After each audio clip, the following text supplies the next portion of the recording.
வணக்கம். சற்று முன் கிடைக்கப்பெற்ற மிக முக்கியமான செய்தி ஒன்று வெளியாகி உள்ளது. ஒட்டுமொத்தமாக கூண்டோடு கைதாகும் செந்தில் பாலாஜி நீதிபதி அள்ளி அவர்களை மிரட்டியதால் தற்பொழுது வழக்கு பதிவு செய்ய உள்ளதாக தகவல்கள் வெளியாகியுள்ளது. நீதிபதி அள்ளி அவர்கள் ஆடியோ ஒன்றை வெளியிட்டுள்ளார். அதை பற்றி இந்த வீடியோவில் முழுமையாக தெளிவாக நாம் பார்க்கலாம்.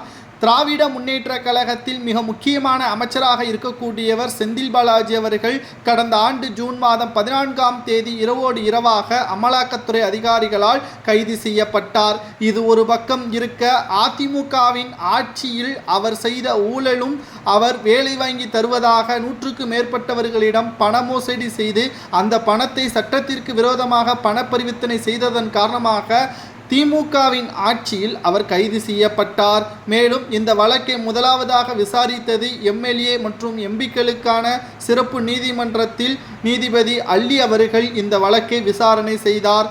தற்பொழுது ஜாமீனில் இவர் 15 மாதங்களுக்கு பிறகு ஜாமீனில் பல நிபந்தனைகளுடன் வெளியே வந்தாலும் தற்பொழுது செந்தில் பாலாஜி அவர்கள் முறைகேடாக அமைச்சர் பதவி வகித்து வருகிறார் என்றும், ஜாமீனின் நிபந்தனைகளை எதிர்த்து, அதாவது அதில் குளறுபடிகளை செய்து அமைச்சராக பொறுப்பேற்றிருப்பதாகவும், இதனால் சாட்சிகளை அளிக்கக்கூடும், நீதிபதி உடனடியாக இந்த ஜாமீனை ரத்து செய்ய வேண்டும் என்று ஒருவர் மனு தாக்கல் ஒன்றை செய்திருந்தார்.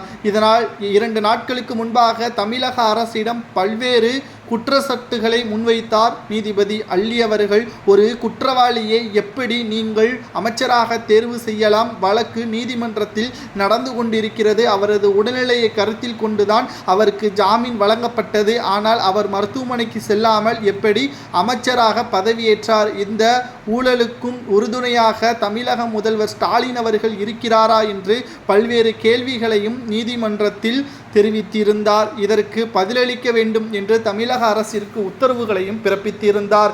இந்த நிலையில்தான் தமிழக அரசின் முதல்வர் ஸ்டாலின் அவர்களையும் என்னையும் பல்வேறு அசம்பாவிதங்கள் செய்யும் விதமாக மாற்றியதற்கும், ஜாமீனை ரத்து செய்வதாக மிரட்டியதற்கும், உங்களை பழிவாங்கும் நோக்குடன் பதவியையும் வீட்டில் அடியாட்களை வைத்து வீட்டின் மாடியில் கூலிப்படைகளை ஏவி கொலை மிரட்டல் விடுவதாக நீதிபதி அள்ளி அவர்கள் தற்பொழுது செய்தியாளர்களது சந்திப்பின் பொழுது வெளியிட்டிருக்கிறார். மறைமுகமாக திமுகவினர்கள் என்று பேசியிருப்பதால் இதில் செந்தில் பாலாஜி அவர்கள்தான் தூண்டுதலின் பெயரில் நடந்திருக்குமோ என்ற ஒரு கோணத்தில் நீதிமன்றம் தற்பொழுது இந்த வழக்கை சிபிஐ துறையினரிடம் மாற்ற வேண்டும் என்றும் நீதிபதி அள்ளி அவர்கள் தெரிவித்திருக்கிறார். செந்தில் பாலாஜிக்கு என்ன தண்டனை கொடுக்கலாம் என்பதை கமெண்டில் கூறுங்கள்.